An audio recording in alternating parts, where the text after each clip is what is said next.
英語聞き流しリスニング、英語テキストと MP3 音声ダウンロードはホームページからご利用いただけます。88thpp.com 88thpp.com Chapter 4. The flight. Second to the right and straight on till morning. That, Peter had told Wendy, was the way to the Neverland, but even birds, carrying maps and consulting them at windy corners, could not have sighted it with these instructions. Peter, you see, just said anything that came into his head. At first his companions trusted him implicitly, and so great were the delights of flying that they wasted time circling round church spires or any other tall objects on the way that took their fancy. John and Michael raced, Michael getting a start. They recalled with contempt that not so long ago they had thought themselves fine fellows for being able to fly round a room. Not so long ago. But how long ago? They were flying over the sea before this thought began to disturb Wendy seriously. John thought it was their second sea and their third night. Sometimes it was dark and sometimes light, and now they were very cold and again too warm. Did they really feel hungry at times, or were they merely pretending, because Peter had such a jolly new way of feeding them? His way was to pursue birds who had food in their mouths suitable for humans and snatch it from them, then the birds would follow and snatch it back, and they would all go chasing each other gaily for miles, parting at last with mutual expressions of goodwill. But Wendy noticed with gentle concern that Peter did not seem to know that this was rather an odd way of getting your bread and butter, nor even that there are other ways. Certainly they did not pretend to be sleepy, they were sleepy, and that was a danger, for the moment they popped off, down they fell. The awful thing was that Peter thought this funny. There he goes again. He would cry gleefully, as Michael suddenly dropped like a stone. Save him, cried Wendy, looking with horror at the cruel sea far below. Eventually Peter would dive through the air, and catch Michael just before he could strike the sea, and it was lovely the way he did it, but he always waited till the last moment, and you felt it was his cleverness that interested him and not the saving of human life. Also he was fond of variety, and the sport that engrossed him one moment would suddenly cease to engage him, so there was always the possibility that the next time you fell he would let you go. He could sleep in the air without falling, by merely lying on his back and floating, but this was, partly at least, because he was so light that if you got behind him and blew he went faster. "Do be more polite to him," Wendy whispered to John, when they were playing Follow My Leader. "Then tell him to stop showing off," said John. When playing Follow My Leader, Peter would fly close to the water and touch each shark's tail in passing, just as in the street you may run your finger along an iron railing. They could not follow him in this with much success, so perhaps it was rather like showing off, especially as he kept looking behind to see how many tails they missed. "You must be nice to him," Wendy impressed on her brothers.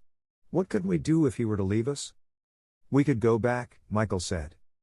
"How could we ever find our way back without him?" "Well, then, we could go on," said John. "That is the awful thing, John. We should have to go on, for we don't know how to stop." This was true, Peter had forgotten to show them how to stop. John said that if the worst came to the worst, all they had to do was to go straight on, for the world was round, and so in time they must come back to their own window. "And who is to get food for us, John?" "I nipped a bit out of that eagle's mouth pretty neatly, Wendy." After the 20th try, Wendy reminded him. "And even though we became good at picking up food, see how we bump against clouds and things if he is not near to give us a hand." Indeed they were constantly bumping. They could now fly strongly, though they still kicked far too much, but if they saw a cloud in front of them, the more they tried to avoid it, the more certainly did they bump into it. If Nana had been with them, she would have had a bandage round Michael's forehead by this time. Peter was not with them for the moment, and they felt rather lonely up there by themselves. He could go so much faster than they that he would suddenly shoot out of sight, to have some adventure in which they had no share. He would come down laughing over something fearfully funny he had been saying to a star, but he had already forgotten what it was, or he would come up with mermaid scales still sticking to him, and yet not be able to say for certain what had been happening. It was really rather irritating to children who had never seen a mermaid. "And if he forgets them, so quickly," Wendy argued, "how can we expect that he will go on remembering us?" Indeed, sometimes when he returned he did not remember them, at least not well. Wendy was sure of it. She saw recognition come into his eyes as he was about to pass them the time of day and go on. Once even she had to tell him her name. "I'm Wendy," she said agitatedly. He was very sorry. "I say, Wendy," he whispered to her, "always if you see me forgetting you, just keep on saying I'm Wendy, and then I'll remember." Of course this was rather unsatisfactory. However, to make amends, he showed them how to lie out flat on a strong wind that was going their way, and this was such a pleasant change that they tried it several times and found they could sleep thus with security. Indeed, they would have slept longer, but Peter tired quickly of sleeping, and soon he would cry in his captain voice, "We get off here." So with occasional tiffs, but on the whole rollicking, they drew near the Neverland, for after many moons they did reach it, and, what is more, they had been going pretty straight all the time, not perhaps so much owing to the guidance of Peter or Tink as because the island was out looking for them. It is only thus that anyone may sight those magic shores. "There it is," said Peter calmly. Where? Where all the arrows are pointing." Indeed, 1,000,000 golden arrows were pointing out the island to the children, all directed by their friend the sun, who wanted them to be sure of their way before leaving them for the night.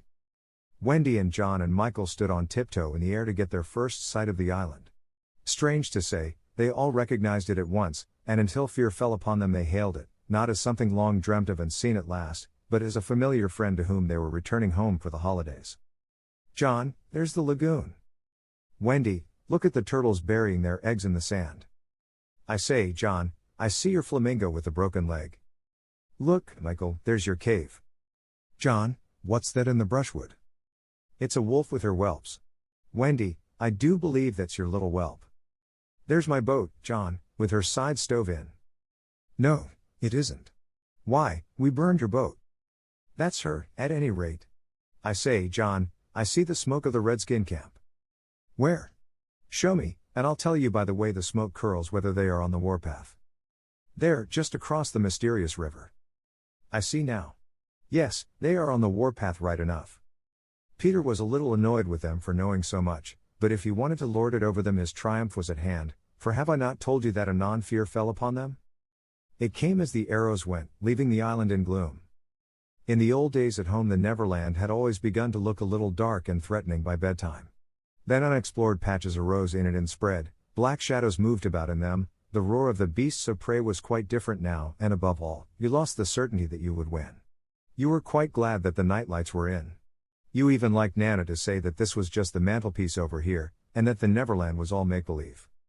Of course the Neverland had been make-believe in those days, but it was real now and there were no nightlights and it was getting darker every moment, and where was Nana? They had been flying apart, but they huddled close to Peter now.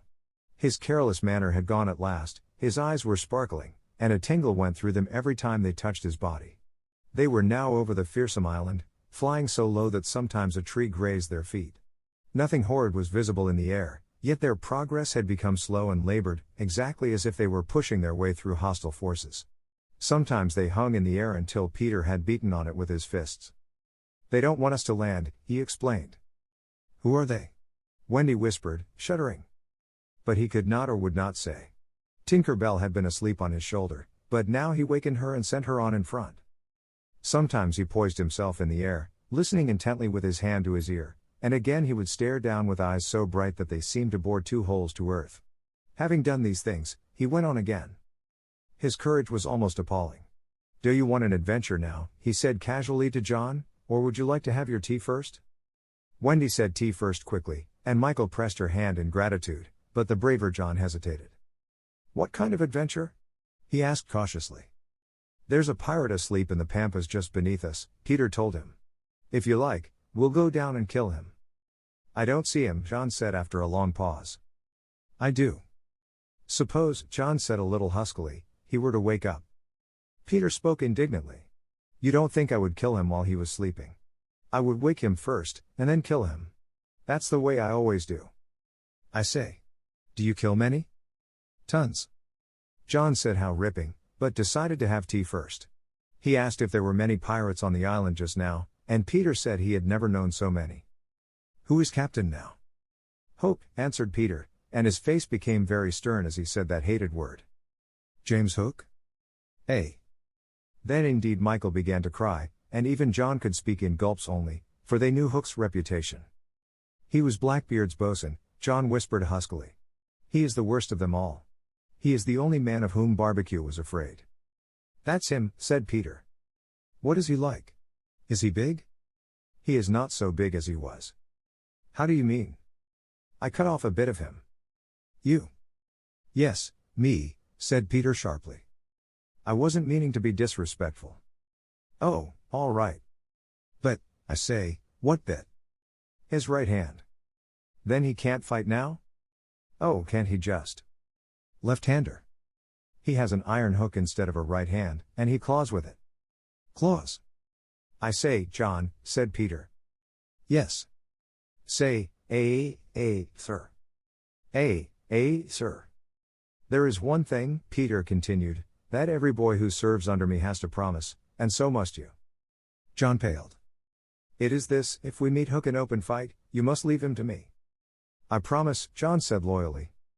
For the moment they were feeling less eerie, because Tink was flying with them, and in her light they could distinguish each other. Unfortunately she could not fly so slowly as they, and so she had to go round and round them in a circle in which they moved as in a halo. Wendy quite liked it, until Peter pointed out the drawback. She tells me, he said, that the pirates sighted us before the darkness came, and got Long Tom out. The big gun? Yes. And of course they must see her light, and if they guess we are near it they are sure to let fly. Wendy. John. Michael. Tell her to go away at once, Peter, the three cried simultaneously, but he refused. She thinks we have lost the way, he replied stiffly, and she is rather frightened. You don't think I would send her away all by herself when she is frightened. For a moment the circle of light was broken, and something gave Peter a loving little pinch. Then tell her, Wendy begged, to put out her light. She can't put it out. That is about the only thing fairies can't do.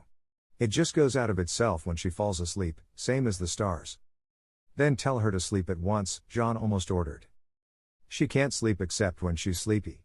It is the only other thing fairies can't do. Seems to me, growled John, these are the only two things worth doing. Here he got a pinch, but not a loving one. If only one of us had a pocket, Peter said, we could carry her in it. However, they had set off in such a hurry that there was not a pocket between the four of them. He had a happy idea. John's hat. Tink agreed to travel by hat if it was carried in the hand. John carried it, though she had hoped to be carried by Peter. Presently Wendy took the hat, because John said it struck against his knee as he flew, and this, as we shall see, led to mischief, for Tinker Bell hated to be under an obligation to Wendy. In the black topper the light was completely hidden, and they flew on in silence. It was the stillest silence they had ever known, broken once by a distant lapping, which Peter explained was the wild beasts drinking at the ford, and again by a rasping sound that might have been the branches of trees rubbing together, but he said it was the redskins sharpening their knives. Even these noises ceased. To Michael the loneliness was dreadful. If only something would make a sound. He cried. As if in answer to his request, the air was rent by the most tremendous crash he had ever heard. The pirates had fired Long Tom at them. The roar of it echoed through the mountains, and the echo seemed to cry savagely, "Where are they? Where are they? Where are they?" Thus sharply did the terrified three learn the difference between an island of make-believe and the same island come true. When at last the heavens were steady again, John and Michael found themselves alone in the darkness. John was treading the air mechanically, and Michael without knowing how to float was floating. "Are you shot?" John whispered tremulously. "I haven't tried yet," Michael whispered back. We know now that no one had been hit. Peter, however, had been carried by the wind of the shot far out to sea, while Wendy was blown upwards with no companion but Tinker Bell. It would have been well for Wendy if at that moment she had dropped the hat. I don't know whether the idea came suddenly to Tink, or whether she had planned it on the way, but she at once popped out of the hat and began to lure Wendy to her destruction. Tink was not all bad, or, rather, she was all bad just now, but, on the other hand, sometimes she was all good. Fairies have to be one thing or the other, because being so small they unfortunately have room for one feeling only at a time. They are, however, allowed to change, only it must be a complete change. At present she was full of jealousy of Wendy. What she said in her lovely tinkle Wendy could not of course understand, and I believe some of it was bad words, but it sounded kind, and she flew back and forward, plainly meaning follow me, and all will be well. What else could poor Wendy do? She called to Peter and John and Michael, and got only mocking echoes in reply. She did not yet know that Tink hated her with the fierce hatred of a very woman. And so, bewildered, and now staggering in her flight, she followed Tink to her doom. Chapter 5. The Island Come True. Feeling that Peter was on his way back, the Neverland had again woke into life. We ought to use the pluperfect and say wakened, but woke is better and was always used by Peter. In his absence things are usually quiet on the island. The fairies take an hour longer in the morning, the beasts attend to their young, the Redskins feed heavily for 6 days and nights, and when pirates and Lost Boys meet they merely bite their thumbs at each other. But with the coming of Peter, who hates lethargy, they are all underway again. If you put your ear to the ground now, you would hear the whole island seething with life. On this evening the chief forces of the island were disposed as follows. The Lost Boys were out looking for Peter, the pirates were out looking for the Lost Boys, the Redskins were out looking for the pirates, and the beasts were out looking for the Redskins. They were going round and round the island, but they did not meet because all were going at the same rate. All wanted blood except the boys, who liked it as a rule, but tonight were out to greet their captain. The boys on the island vary, of course, in numbers, according as they get killed and so on, and when they seem to be growing up, which is against the rules, Peter thins them out, but at this time there were 6 of them, counting the twins as 2. Let us pretend to lie here among the sugarcane and watch them as they steal by in single file, each with his hand on his dagger. They are forbidden by Peter to look in the least like him, and they wear the skins of bears slain by themselves, in which they are so round and furry that when they fall they roll. They have therefore become very sure-footed. The first to pass is Toodles, not the least brave but the most unfortunate of all that gallant band. He had been in fewer adventures than any of them, because the big things constantly happened just when he had stepped round the corner. All would be quiet, he would take the opportunity of going off to gather a few sticks for firewood, and then when he returned the others would be sweeping up the blood. This ill luck had given a gentle melancholy to his countenance, but instead of souring his nature had sweetened it, so that he was quite the humblest of the boys. Poor kind Toodles, there is danger in the air for you tonight. Take care lest an adventure is now offered you, which, if accepted, will plunge you in deepest woe. Toodles, the fairy Tink who is bent on mischief this night is looking for a tool, and she thinks you the most easily tricked of the boys. Where Tinker Bell? Would that he could hear us, but we are not really on the island, and he passes by, biting his knuckles. Next comes Nibs, the gay and debonair, followed by Slightly, who cuts whistles out of the trees and dances ecstatically to his own tunes. Slightly is the most conceited of the boys. He thinks he remembers the days before he was lost, with their manners and customs, and this has given his nose an offensive tilt. Curly is fourth, he is a pickle, and so often has he had to deliver up his person when Peter said sternly, "Stand forth the one who did this thing," that now at the command he stands forth automatically whether he has done it or not. Last come the twins, who cannot be described because we should be sure to be describing the wrong one. Peter never quite knew what twins were, and his band were not allowed to know anything he did not know, so these two were always vague about themselves, and did their best to give satisfaction by keeping close together in an apologetic sort of way. The boys vanish in the gloom, and after a pause, but not a long pause, for things go briskly on the island, come the pirates on their track. We hear them before they are seen, and it is always the same dreadful song. Avast belay, yo ho, heave to. A pirating we go. And if we're parted by a shot, we're sure to meet below. A more villainous looking lot never hung in a row on execution dock. Here, a little in advance, ever and again with his head to the ground listening, his great arms bare, pieces of 8 in his ears as ornaments, is the handsome Italian Cecco, who cut his name in letters of blood on the back of the governor of the prison at Gao. That gigantic black behind him has had many names since he dropped the one with which dusky mothers still terrify their children on the banks of the Guadalhormo. Here is Bill Jukes, every inch of him tattooed, the same Bill Jukes who got 6 dozen on the walrus from Flint before he would drop the bag of moidores, and Cookson, said to be Black Murphy's brother, but this was never proved, and Gentleman Starkey, once an usher in a public school and still dainty in his ways of killing, and Skylights, Morgan Skylights, and the Irish boatswain Smee, an oddly genial man who stabbed, so to speak, without offense, and was the only nonconformist in Hook's crew, and Noodler, whose hands were fixed on backwards, and Robert Mullins and Alf Mason and many another ruffian long known and feared on the Spanish Main. In the midst of them, the blackest and largest jewel in the dark setting, reclined James Hook, or as he wrote himself, James Hook, of whom it is said he was the only man that the sea cook feared. He lay at his ease in a rough chariot drawn and propelled by his men, and instead of a right hand he had the iron hook with which ever and anon he encouraged them to increase their pace. As dogs this terrible man treated and addressed them, and as dogs they obeyed him. In person he was cadaverous and black-avised, and his hair was dressed in long curls, which at a little distance looked like black candles, and gave a singularly threatening expression to his handsome countenance. His eyes were of the blue of the forget-me-not, and of a profound melancholy, save when he was plunging his hook into you, at which time 2 red spots appeared in them and lit them up horribly. In manner, something of the Grand Seigneur still clung to him so that he even ripped you up with an air, and I have been told that he was a raconteur of repute. He was never more sinister than when he was most polite, which is probably the truest test of breeding, and the elegance of his diction, even when he was swearing, no less than the distinction of his demeanor, showed him one of a different caste from his crew. A man of indomitable courage, it was said of him that the only thing he shied at was the sight of his own blood, which was thick and of an unusual color. In dress he somewhat aped the attire associated with the name of Charles II, having heard it said in some earlier period of his career that he bore a strange resemblance to the ill-fated Stuarts, and in his mouth he had a holder of his own contrivance which enabled him to smoke 2 cigars at once. But undoubtedly the grimmest part of him was his iron claw. Let us now kill a pirate, to show Hook's method. Skylights will do. As they pass, Skylights lurches clumsily against him, ruffling his lace collar. The hook shoots forth, there is a tearing sound and one screech, then the body is kicked aside, and the pirates pass on. He has not even taken the cigars from his mouth. Such is the terrible man against whom Peter Pan is pitted. Which will win?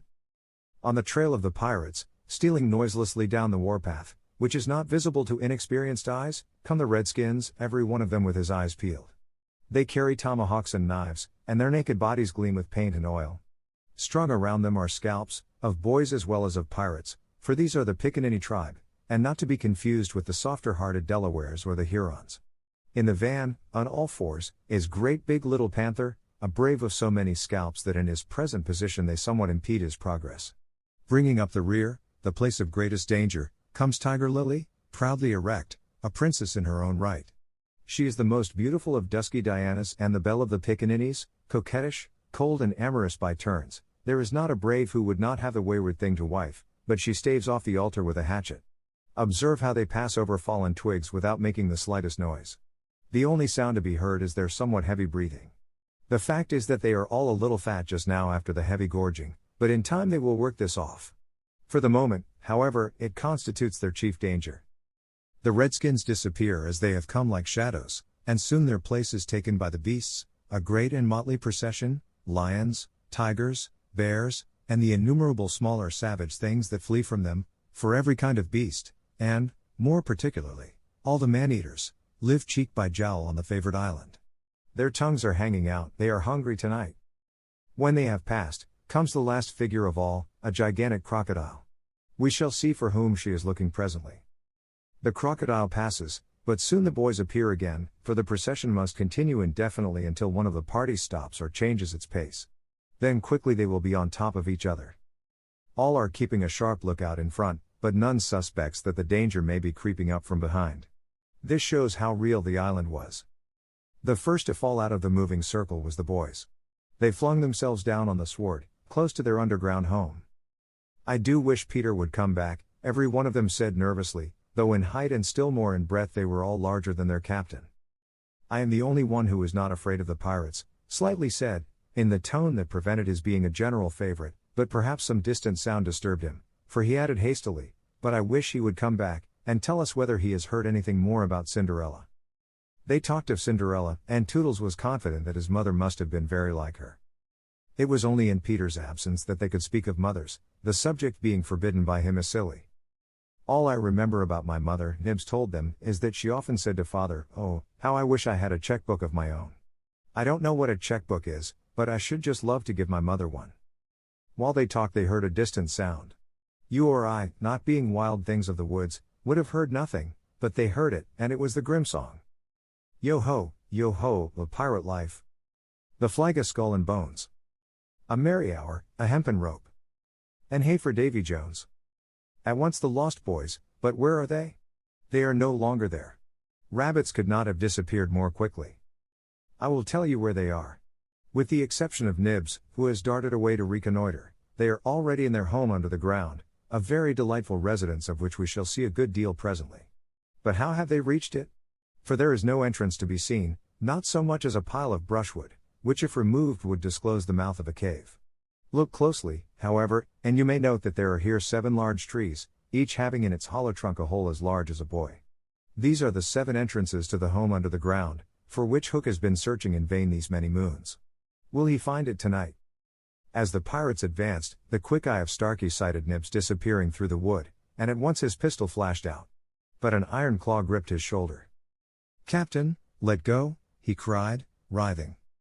Now for the first time we hear the voice of Hook. It was a black voice. "Put back that pistol first, it said threateningly. It was one of those boys you hate. I could have shot him dead. And the sound would have brought Tiger Lily's redskins upon us. Do you want to lose your scalp? Shall I after him, Captain, asked pathetic Smee, and tickle him with Johnny Corkscrew? Smee had pleasant names for everything, and his cutlass was Johnny Corkscrew, because he wriggled it in the wound. One could mention many lovable traits in Smee. For instance, after killing, it was his spectacles he wiped instead of his weapon. Johnny's a silent fellow, he reminded Hook. Not now, Smee, Hook said darkly. He is only one, and I want to mischief all the seven. Scatter and look for them. The pirates disappeared among the trees, and in a moment their captain and Smee were alone. Hook heaved a heavy sigh, and I know not why it was, perhaps it was because of the soft beauty of the evening, but there came over him a desire to confide to his faithful boatswain the story of his life. He spoke long and earnestly, but what it was all about Smee, who was rather stupid, did not know in the least. Anon he caught the word Peter. Most of all, Hook was saying passionately, I want their captain, Peter Pan. 'Twas he cut off my arm. He brandished the hook threateningly. I've waited long to shake his hand with this. Oh, I'll tear him. And yet, said Smee, I have often heard you say that Hook was worth a score of hands, for combing the hair and other homely uses. The captain answered, if I was a mother I would pray to have my children born with this instead of that, and he cast a look of pride upon his iron hand and one of scorn upon the other. Then again he frowned. Peter flung my arm, he said, wincing, to a crocodile that happened to be passing by. I have often, said Smee, noticed your strange dread of crocodiles. Not of crocodiles, Hook corrected him, but of that one crocodile. He lowered his voice. It liked my arm so much, Smee, that it has followed me ever since, from sea to sea and from land to land, licking its lips for the rest of me. In a way, said Smee, it's a sort of compliment. I want no such compliments, Hook barked petulantly. I want Peter Pan, who first gave the brute its taste for me. He sat down on a large mushroom, and now there was a quiver in his voice. Smee, he said huskily, that crocodile would have had me before this, but by a lucky chance it swallowed a clock which goes tick-tick inside it, and so before it can reach me I hear the tick and bolt. He laughed, but in a hollow way. Some day, said Smee, the clock will run down and then he'll get you. Hook wetted his dry lips. He said, that's the fear that haunts me. Since sitting down he had felt curiously warm. Smee, he said, this seat is hot. He jumped up.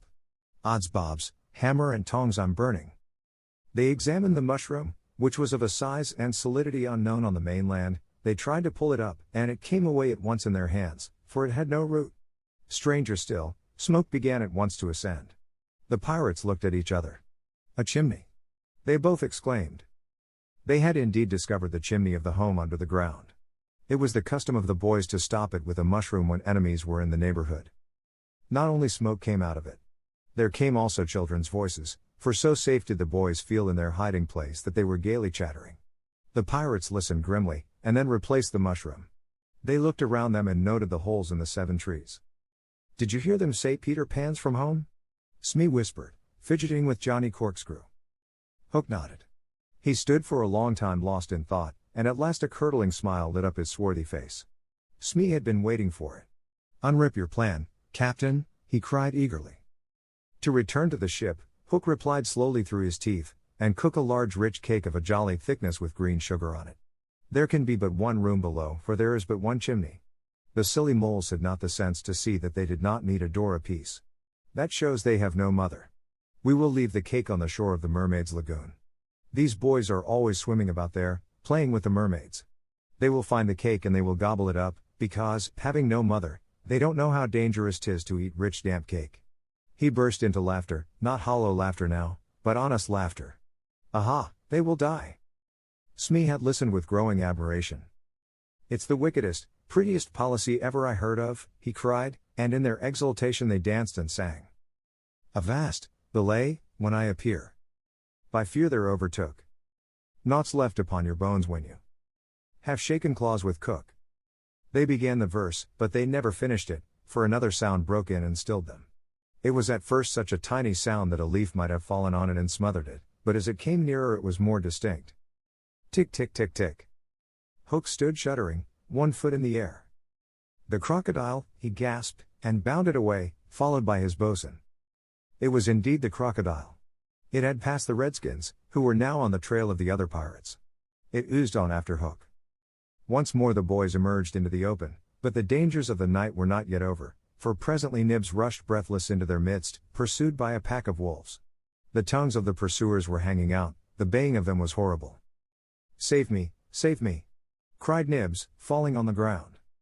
"But what can we do, what can we do?"